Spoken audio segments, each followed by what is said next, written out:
Alexa, play Umbrella by Rihanna. We'll never be worlds apart. Now this rain more than ever. You can stand under my umbrella. You can stand under my umbrella. Ella, Ella, eh, eh, eh. All right. So this is episode what? Uruguay, right? No. Damn. Where are we at? We're in Barbados now. All right. So this is episode 8. We are in Barbados and Out of South America. We finally got to a different island or a different continent that doesn't speak Spanish. yes, they speak English in Barbados. So that was a huge relief. It's also Rihanna's birthplace.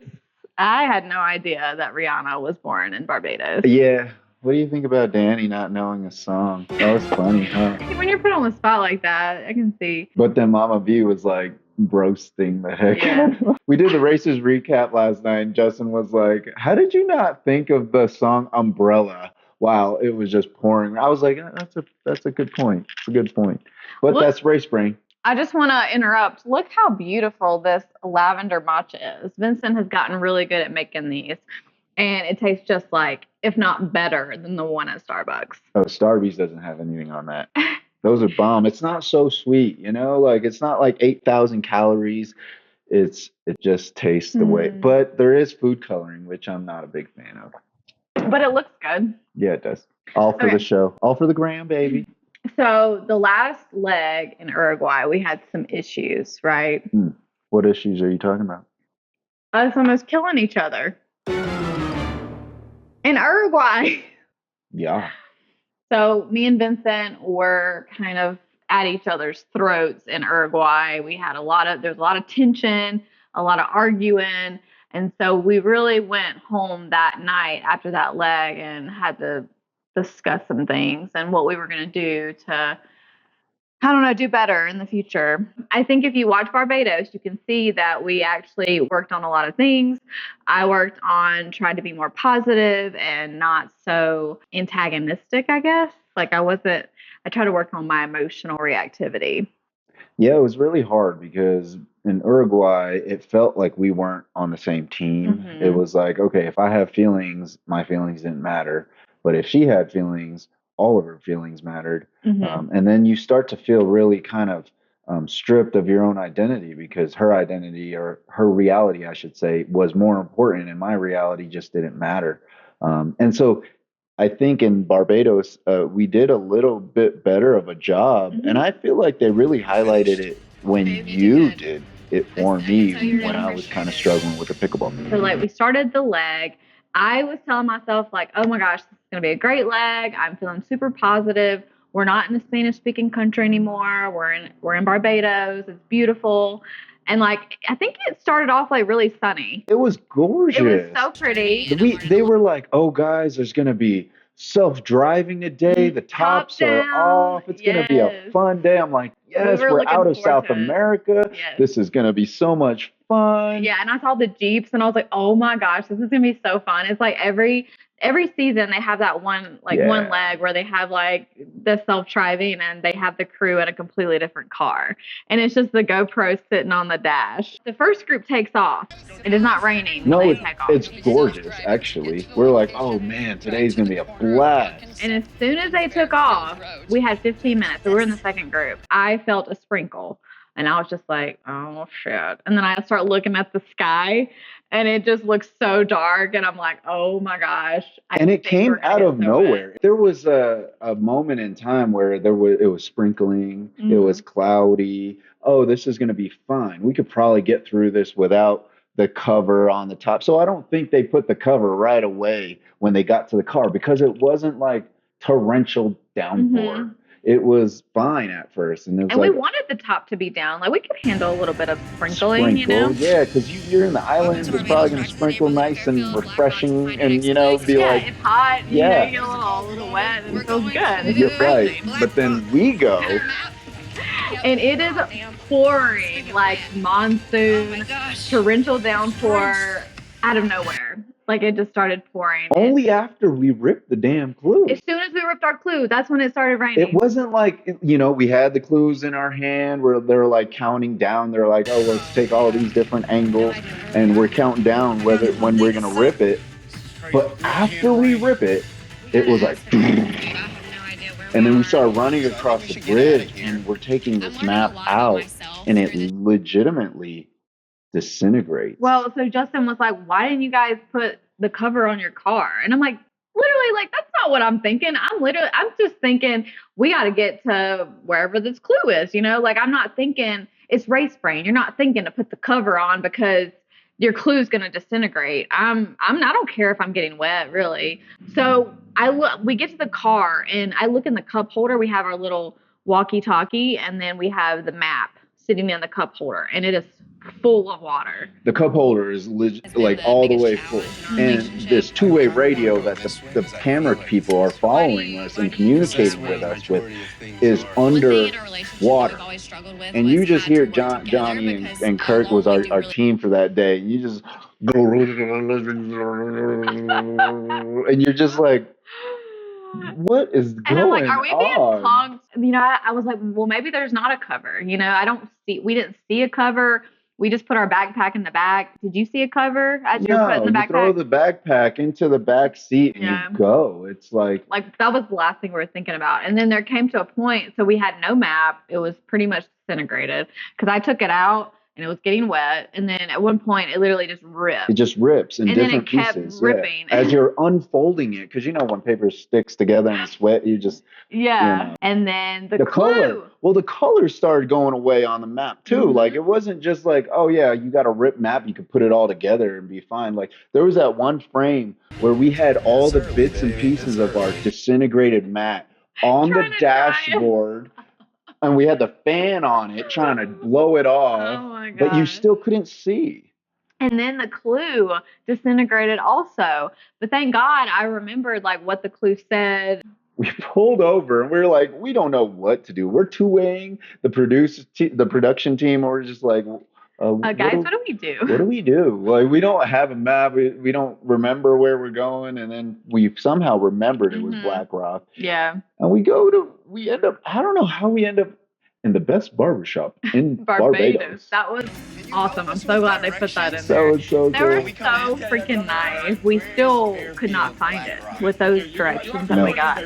So by the way, can we talk about the notepad that we brought? So in our packing video, we talk about a notepad that was waterproof, kind of all terrain. It's called Right in the Rain. Right in the Rain, and we literally wrote on this thing with our pen and it was able to sustain. And you can see in one of the frames, I'm holding this thing and we wrote our notes on it. I thought it was a really good product. Oh yeah, it actually works. You thought that okay, it might be hard to write. It'll be this waxy paper, but no, it actually worked well. And you sprayed your backpack with that water resistant spray too. And that was fantastic. Nothing in our bag got wet that day. So I don't think it really showed how much we struggled that first half of that leg. I mean, it was chaos. And you can see it from the other racers. Everyone was stressing out. Everyone was arguing. Everyone was kind of frazzled. Not us, so we wasn't arguing.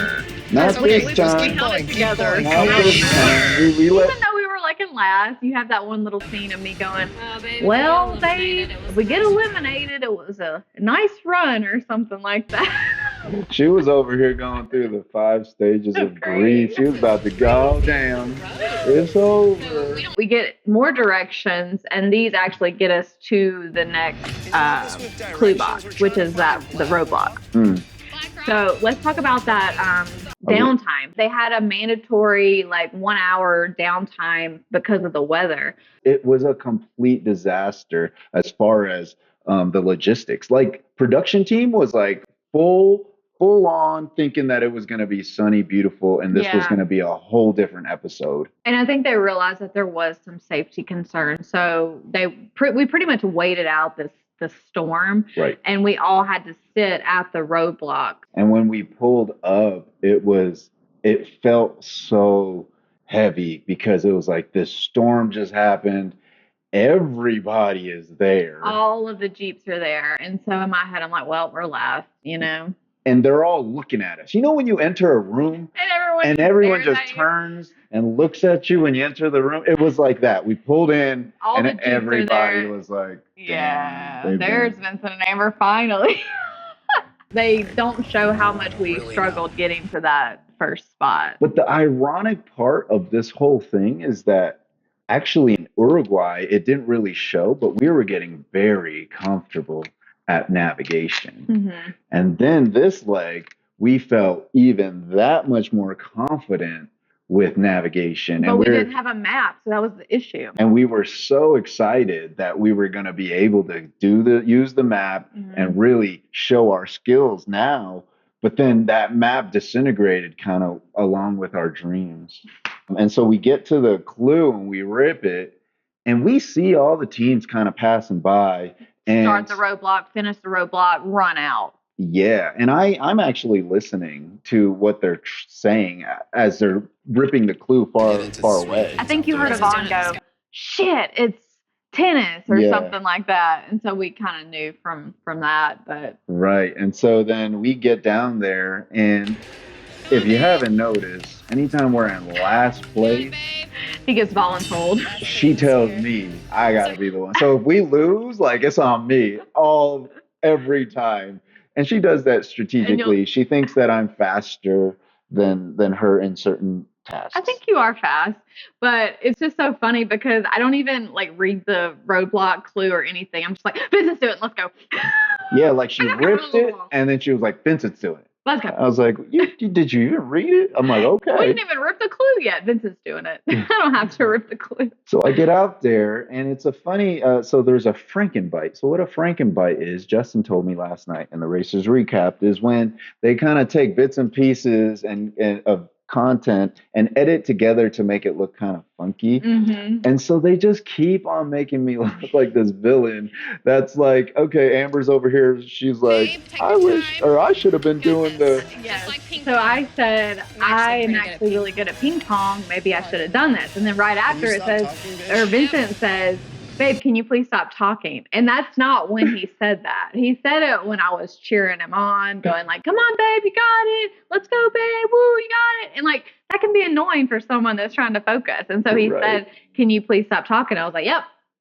And it's just so funny how they have the edit, you know, it's just like they continue to build this story. They're making you look real bad. Yeah, they didn't Franken bit me all the way up and down my body. Like I could be yelling at you right now and make this whole video look like a whole different thing, you know? Yeah. Beware of half-truths. You Half-truths. might have the wrong half. It was hard because the floor, the ground was slippery. It was wet. And so like I move quick. Like I move with a lot of torque in my movement. So like when I move, like I'm like slipping and sliding, and you could see, so there was cuts where I was almost falling over. And I was getting frustrated because I was like, man, we're in last place. Amber's over here. Like if I don't get this right, we're gonna lose pretty much. You put a lot of pressure on yourself, and then you also were kind of gauging how you were doing based off of how Juan was doing. And Juan got there before you though. Right, but he did it fast. He did do it fast, but I felt like you got frustrated because Juan left before us. You can insert that little scene where you make that face. You go, let's go. Yeah, I'm like, oh, come on, Vinny. Come on, don't let this be the one. I'm like, don't let this be the one you get eliminated on. Like, we have been such a good comeback team. You know, we're in last place up front. We catch up to second place. We fall back. We catch up. We're kind of a wild card, you know, consistently getting better, but you never know what's going to happen. Yeah, we might fight. We might lose the car. We might, you know, just random stuff that really pushes back, and then we fight really hard to get back up to the front. And I was like, but the back is me and Juan. I was like, oh man, this is gonna be a hard day, because if it's like you're competing against maybe another team that you feel comfortable against, Not Juan and Shane. Those are two grown ass men that are Very just strong very and strong, smart. solid, competent. Every team that's in it at this point is solid. So Vincent finishes the roadblock, and I'm like, wow, babe, awesome, you killed it, like thinking, oh, yeah, we did great. But then you can see in the car where he was starting to get kind of negative. To me, it was like, I felt like a slow doom. It was just like, dang, if we don't have another opportunity to catch up, that's the end of us. There's going to be, at that point, there was maybe a 30-minute gap between us and the next team. And so I didn't like the way that felt. My mind was actually thinking about, man, what are we going to do to get back up into a placement where we won't have to survive? My reality was that Vincent was being really hard on himself and just kind of being negative about the situation, taking too long doing the roadblock. The night before, we were talking about being what the other partner or other person needs in that situation. So for me, I was like, let me be the positive person so that I can build us back up. That's kind of where my mindset was in the car. Like the first 3 or 4 volleys that I was going with the dude, I kept on hitting the ball on his side of the court. And I didn't realize you had to hit it on your side first and then have it bounce on their side for you to score. So every time I was crushing it, I was like, wham, wham, slicing. And then I wasn't scoring anything. And I'm like, Vince, come on, dude, slow down. You got this. And that's when she was like, yeah, babe, you got this. I was like, please, shut up. Stop talking. We're in last place at this point. So we get to Rihanna's house, no issues, because we have a map. The producers gave us new maps. They gave all the teams new maps at the mandatory downtime. The rain is gone. So now things are about to change because we have a map. So we get to Rihanna's house and we're looking for a clue box. Yeah, what the heck? They don't show. I don't think they show any of us struggling to find the clue. No, we are literally opening Rihanna's mailbox. We're looking for a clue box. Like, look for a clue box. Look for like something that's red. I mean, I'm not about to go up to someone's house and then open this gray box that looks like a mailbox and still in Rihanna's mail. Like for real, like the clue should have been like, who wants to check Rihanna's mail? Not like find your next clue at Rihanna's house. I was like, bro, am I? And then we thought we needed to go inside at one point too. We finally opened it. We're like, well, it's not mail, it's our stuff. Clue. So then they don't show this part, but Juan and Shane. Oh yeah. So Juan and Shane, I think, asked us where it was, and we didn't tell them. No. We got our clue, and Juan and Shane are driving like towards us, and they don't know where the car is. So we kind of hide. We kind of hide as if we're looking for the clue and we don't have it yet. We were being sneaky. Yeah, well, shoot, we're trying to survive last place again. So we get the clue out of Rihanna's mailbox. That was really a cool experience. And then we get directions to go to the next spot. Once we had the clue, we used the same strategy that we used in Mexico. And we basically hug the water and then go down the coast. Because when you're trying to find these highways can get really tricky because there's detours, you can't go this direction, whatever. So we say, okay, let's just go towards the water and hug. There's this little kind of mini highway, a long street that brought us all the way to the other side of the pier. So as this was happening, we have to talk about the most controversial thing that has possibly ever happened in Amazing Race history, Danny and Angie's situation. Because this was all happening around the same time of us getting to the detour. I read that they made an illegal turn. I don't know if that's true, but they were very strict about traffic rules. The Amazing Race, the whole production team, Herman. Yeah. But I think it was Argentina. He had like a serious talk with all the racers because there's people that kept speeding and breaking traffic rules. And he was like, we're going to start like penalizing you guys. if you keep breaking these rules. Right. So then they're kind of holding us to a different standard on the second half of this race. Like they kind of let us get away with some things, and then later on it was like, they started buckling down a little bit. Because I get it. There was so many safety issues with this episode. So I'm not really sure what happened. Only Danny and Angie really know. But if it was because there was breaking some traffic rules, or if they did just lose the crew. My thing is like, what took the crew so long to catch back up to Danny and Angie? I don't think Danny and Angie stopped. That's the thing. I don't think they stopped close by. That would have been my instinctual thing to do, was stop at my nearest safe place, have them kind of survey the area to try to find us. If we can stay within those two-way radio frequencies, then we'll be able to communicate. They couldn't even communicate because they went so far, and that was probably. So you would have just pulled over and waited. Yes, because that they have lost us at this point. The only point of reference that we have is that moment where we lose each other. So I think we should stay close to that area and meet them there. But I mean, I don't know. I think I would have done what Danny did and just gone to the next place. So then you would have seen our third fight on the Amazing Race, where I say no and she says yes.